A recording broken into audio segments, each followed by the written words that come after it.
barang siapa sibuk mengingatku sehingga tidak sempat meminta sesuatu dariku, maka aku akan memberinya lebih dari yang kuberikan kepada mereka yang meminta. Dan inilah keadaan fana dalam Tuhan, keadaan rohani yang dialami para wali dan abdal. Pada tingkatan ini, ia dikaruniai daya cipta dan segala yang ia butuhkan mewujud atas izin Allah sebagaimana firman-Nya.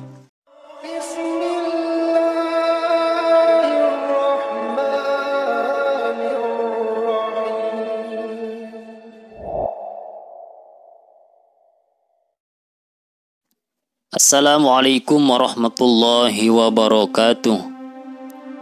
Alhamdulillahilladzi ja'ala ba'da siddati faraja wa qala inna ma'al usri yusra.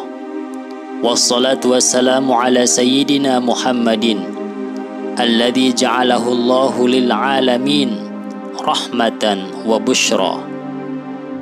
Amma ba'du. Sahabat sekalian rahimakumullah wa hafizakumullah. Alhamdulillah, pada kesempatan kali ini kita bisa berjumpa lagi di channel Abi Nadira. Tidak lupa kami doakan kepada para penonton sekalian, terutama subscriber channel Abi Nadira. Semoga kita semua diberikan kesehatan, keafiatan oleh Allah Subhanahu wa Ta'ala. Diberkahi umur kita, dilapangkan rezeki kita oleh Allah Subhanahu wa Ta'ala. Amin, amin ya rabbal alamin. Sahabat sekalian rahimakumullah wa hafizakumullah. Sultanul Aulia Syekh Abdul Qadir Al-Jilani mengatakan, ketika seorang hamba mengalami kesulitan hidup, pertama-tama ia akan mencoba mengatasi dengan upayanya sendiri. Bila gagal, ia mencari pertolongan kepada sesamanya, terutama kepada raja, penguasa, hartawan. Atau bila sakit, ia akan mendatangi dokter. Jika upaya itu pun gagal, ia berpaling kepada Sang Khalik, Tuhan yang Maha Besar dan Maha Kuasa, dan berdoa kepadanya dengan rendah hati dan penuh pujian. Bila mampu mengatasinya sendiri, ia tak akan meminta pertolongan kepada sesamanya, dan selagi pertolongan lain masih didapatkan, ia tak akan memohon pertolongan kepada Allah Subhanahu wa Ta'ala. Lalu, jika tak juga memperoleh pertolongan dari Allah, ia pasrahkan dirinya kepada Allah, terus begitu, mengemis, berdoa, merendahkan diri, memuji, serta memohon dengan penuh harap cemas. Namun Allah yang Maha Besar dan Maha Kuasa membiarkannya letih dalam doa tanpa mengabulkan permohonannya, hingga ia merasa kecewa terhadap segala urusan dunia. Akhirnya, kehendak Allah mewujud melaluinya, dan hamba Allah ini berlalu dari segala perkara dunia, juga segala aktivitas dan upaya duniawi, serta bertumpu pada rohaninya semata. Pada tingkatan ini, yang ia lihat hanyalah kehendak Allah yang Maha Besar lagi Maha Kuasa. Akhirnya, ia sampai pada tingkatan tauhid, dan setelah mencapai tingkatan hakul yakin, ia sampai pada keyakinan bahwa pada hakikatnya tiada yang melakukan segala sesuatu kecuali Allah Subhanahu wa Ta'ala. Tak ada penggerak, tak pula penghenti selain Dia. Tiada kebaikan, kejahatan, tak pula kerugian dan keuntungan. Tiada faedah, tiada memberi, tak pula menahan. Tiada awal, tiada akhir. Tak ada kehidupan, tak ada kematian. Tiada kemuliaan dan kehinaan. Tak ada kelimpahan dan kemiskinan kecuali karena Allah Subhanahu wa Ta'ala. Maka Seorang hamba di hadapan Allah laksana bayi di tangan perawat, bagai mayat di tangan yang memandikannya, dan bagai bola di tongkat pemain polo, berputar dan bergulir dari satu keadaan ke keadaan yang lain, dan sepenuhnya ia tak punya daya. Jadi, ia lepas dari dirinya sendiri dan melebur dalam kehendak Allah semata. Pada tingkatan itu, yang dilihatnya hanya Tuhan dan kehendaknya. Tak ada yang didengar dan dipahaminya kecuali Dia. Jika melihat sesuatu, sesuatu itu adalah kehendaknya. Bila mendengar dan mengetahui sesuatu, ia mendengar firman-Nya dan ia mengetahui lewat ilmunya. Sungguh, ia dilimpahi karunia-Nya dan meraih untung berkat kedekatan dengannya. Karena kedekatan inilah ia menjadi mulia, ridha, bahagia, puas dengan janjinya, dan bersandar pada firman-Nya. Ia merasa enggan dan menolak segala selain Allah Subhanahu wa Ta'ala. Ia rindu dan senantiasa mengingatnya. Semakin mantaplah keyakinan kepadanya yang maha besar lagi maha kuasa. Ia tertumpu hanya kepada Allah, memperoleh petunjuk darinya, berbusana nur ilmunya, dan termuliakan oleh ilmunya. Segala yang didengar, yang diingatnya bersumber darinya. Maka segala syukur, puji, dan sembah tertuju hanya kepadanya.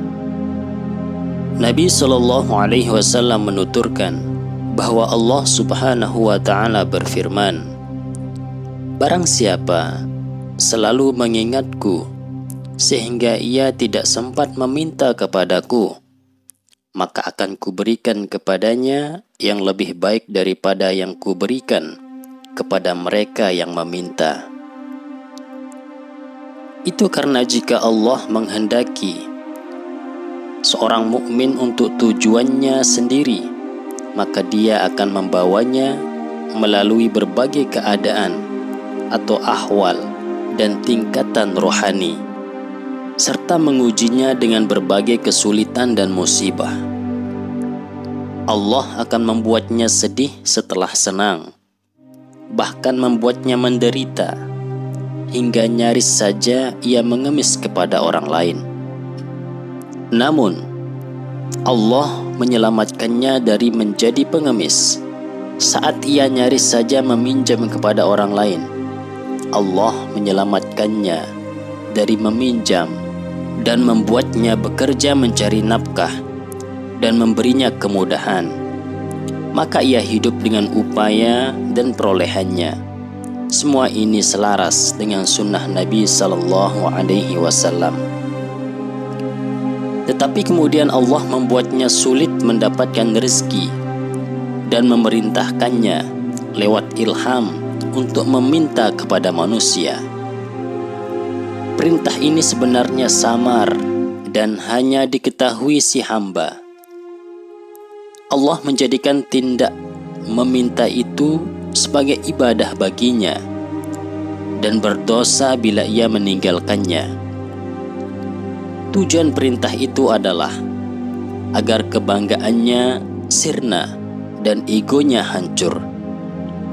Ini merupakan salah satu bentuk pendidikan rohani. Ia meminta kepada manusia karena dikasihi Allah, bukan karena syirik. Kemudian Allah menyelamatkannya dari keadaan itu dan memerintahkannya supaya meminjam kepada manusia dengan perintah yang kuat yang tak mungkin dihindari, seperti perintahnya untuk meminta. Setelah itu, Allah mengubah keadaan orang ini, menjauhkannya dari manusia dan hanya bertumpu kepada Allah dalam mencari nafkah. Ia meminta kepada Allah segala yang ia butuhkan. Allah memberinya, dan Dia tak memberinya jika ia tak meminta kepadanya. Kemudian Allah mengubah keadaannya dari meminta melalui lisan kepada meminta melalui hati. Maka ia meminta segala kebutuhannya kepada Allah melalui hatinya. Allah mengabulkan apapun yang ia minta. Namun, Dia tidak memberikan apa-apa yang diminta lewat lisan. Sama halnya, ketika ia meminta kepada manusia, mereka pun enggan memberinya. Akhirnya, Allah menghilangkan orang itu dari dirinya sendiri, sehingga ia tidak meminta kepadanya, baik lewat hati maupun lisan. Segala kebutuhannya dapat dipenuhi tanpa melalui upaya atau tanpa diduganya. Maka Allah menjadi penolong atau walinya, sebagaimana firman-Nya, Inna waliyallahu alladhi nazzalal kitab wa huwa yatawassalihin. Sesungguhnya waliku adalah Allah yang telah menurunkan Alkitab, dan Dia adalah wali para soleh. Maka firman Allah yang diterima Nabi Muhammad SAW menjadi kenyataan, yakni, barang siapa sibuk mengingatku sehingga tidak sempat meminta sesuatu dariku, maka aku akan memberinya lebih dari yang kuberikan kepada mereka yang meminta. Dan inilah keadaan fana dalam Tuhan, keadaan rohani yang dialami para wali dan abdal. Pada tingkatan ini, ia dikaruniai daya cipta dan segala yang ia butuhkan mewujud atas izin Allah, sebagaimana firman-Nya, Hai anak Adam, aku adalah Tuhan, tiada Tuhan selain aku. Bila aku katakan kepada sesuatu, jadilah, maka jadilah ia. Patuhilah aku sehingga kau berkata kepada sesuatu jadilah, maka jadilah sesuatu itu. Mintalah kepada Allah supaya kita ridha atas ketentuannya atau luruh dalam kehendaknya. Sebab hanya dengan cara itulah kau akan mendapatkan kebahagiaan dan ketenangan di dunia ini. Ridho kepada Allah dan luruh dalam kehendaknya juga merupakan gerbang dan jalan utama untuk mencintainya. Jika kau mencintainya, Dia akan mencintaimu. Jika Dia mencintaimu, Dia tidak akan menyiksamu di dunia ini dan di akhirat. Dalam dua kebajikan ini, dibangunnya hubunganmu dengan Allah dan kebersatuanmu dengannya. Jangan bernafsu ingin meraih kenikmatan hidup ini, karena tak dimaksudkan bagimu. Bila itu tidak dimaksudkan bagimu, sungguh bodoh jika kau berupaya mendapatkannya. Sikap itu juga sangat dikutuk, sebagaimana dikatakan, di antara siksa terbesar ialah berusaha meraih apa yang tak Dia tentukan untukmu. Sikapmu itu sesungguhnya disebabkan ketamakan dan penyekutuanmu kepada Allah dalam penyembahan kepadanya. Kau luput mendapatkan curahan kasih sayang Allah dalam usaha mencari rahmat-Nya, karena kau terlena mengurusi segala sesuatu selain Allah. Berupaya keras meraih segala sesuatu selain Allah adalah syirik. Orang yang berupaya mendapatkan nikmat dunia tidak tulus dalam cinta dan persahabatannya dengan Allah, berarti ia telah bersekutu kepadanya dan ia adalah seorang pendusta. Sama halnya, orang yang menyembah Allah karena mengharapkan balasan atas perbuatannya bukanlah orang yang ikhlas. Keikhlasan adalah beribadah kepada Allah hanya karena Allah dan mengakui rububiyah-Nya, yaitu sifat Allah sebagai pengatur alam semesta. Hamba yang ikhlas mengabdi kepada Allah semata-mata karena Dia adalah Tuhannya dan patut disembah. Ia merasa wajib berbuat baik dan patuh kepadanya karena ia sepenuhnya milik-Nya. Begitu pula seluruh gerak-gerik dan upayanya. Hamba dan segala milik-Nya adalah milik Tuannya.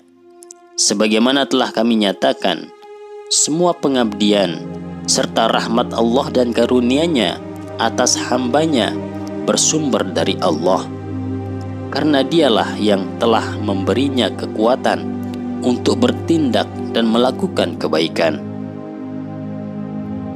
Dengan demikian, senantiasa bersyukur kepada Allah adalah lebih baik daripada memohon balasan darinya atas segala kebaikan yang telah dilakukan. Mengapa kau berupaya keras meraih nikmat dunia, sedangkan kau melihat betapa banyak orang yang mendapat kenikmatan dunia justru bertindak makin keji dan tak bersyukur kepada Tuhan? Kau melihat bahwa mereka yang bergelimang nikmat justru makin tamak dan mengharapkan segala yang tak ditetapkan untuk mereka. Mereka menganggap bagian dunia mereka kecil dan sedikit, sedangkan bagian dunia yang didapatkan orang lain tampak indah dan berlimpah. Maka mereka mulai berupaya meraihnya, meskipun itu bukan bagian atau hak mereka. Untuk urusan itulah mereka kehabisan usia dan segala upaya, sehingga mereka beranjak tua.